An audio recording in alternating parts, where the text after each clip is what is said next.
Alright, so today we're doing the sway bar links on this 2001 Cadillac Deville. So if you come under here, got your assembly, you can see your sway bar arm right here. Getting some vibrations on the highway. As you can see, this moves up and down. It should not move. Bolt, because I live in Michigan and our weather is relentless in the winter, this rusted straight through and snapped. So you can tell you've got two boots on top here. This basically threads up from the bottom. Got a larger way shot here. So you got a bolt head down here, boot comes up through it with like your guard here. This bolt snapped off in there, so we might have to take a sawzall to it. I'm going to try and back that out. And on the other side, I don't know if I'm going to be able to get video of that one, but on the other side, the bolt head itself snapped off down here, straight off. For this sway bar here, runs all the way down to the other side. It goes around the back of the car. And this bar here, that's your sway bar. As you can tell, mine's covered in oil because I got a little oil leak when the engine's running. As I mentioned, I do live in Michigan, so these were rusted in pretty good, so probably a good idea to spray some penetrator oil in there. And you might need a sawzall, which I think is what we're going to do here to get this one out. So what I did was went to AutoZone or Napa or whatever your preferred part supplier. Duralast sway bar links replacement. These are, I think they're like $9 or $10 a piece.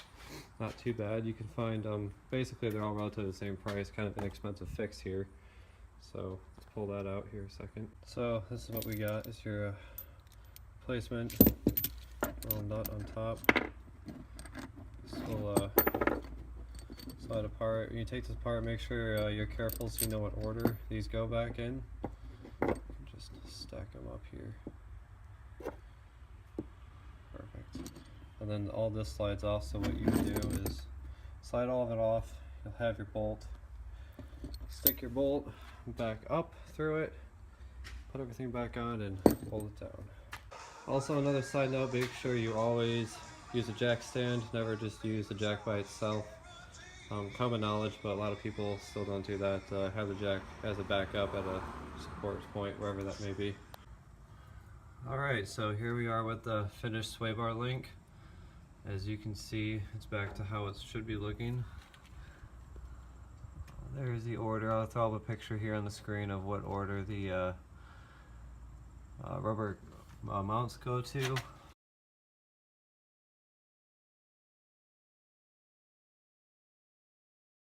Basically, you, like I said, you feed it up through the bottom, everything gets stacked up, and you bolt it on the top. I could not find any torque specs for this nut here on top.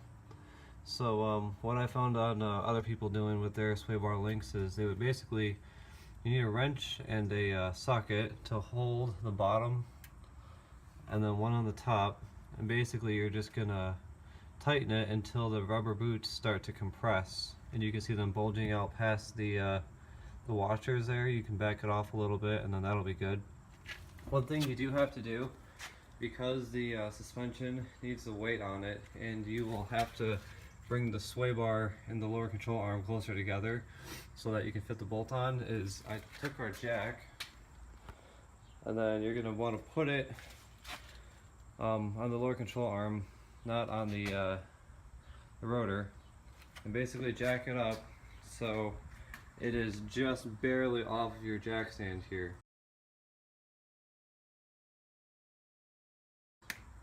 This way the full weight of the suspension is resting on that sway bar. So basically what you can do is you put the sway bar link in there just to get it started, jack up this so it sits up higher, and then tighten it down until it started bulging out a little bit, like I said. And that's basically all it. That's all to it. So good luck.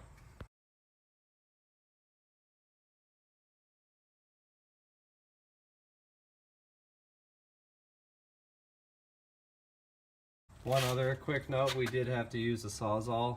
If your old ones are rusted, you might be able to just knock them out with a hammer, or we had to cut through the top one here, this top boot on the other side with a Sawzall. And it does, the stock ones do look different, but the Sawzall can get the job done even though it might stink a little. Also, if you want, you don't want to have to cut through the rubber with the Sawzall, or if you have to cut it, what I did was took a utility knife and cut off the boot. Now the heat in here may make the boot, the rubber boots, and the plastic washers from the stock ones melt together. So I just make a cut in it as best you can, take some needle nose pliers and spread it apart and rip off the boots, or a screwdriver works well too. But that's another little helpful tip. Alright, so here we are after the fact again. What you can see is left of what was the sway bar links. They were pretty rusted out, as I mentioned. Years and years of corrosion, and here's where you can see we cut through with the Sawzall. Yep. And there was the bottom of one, or the top of one. Pretty damn rusty.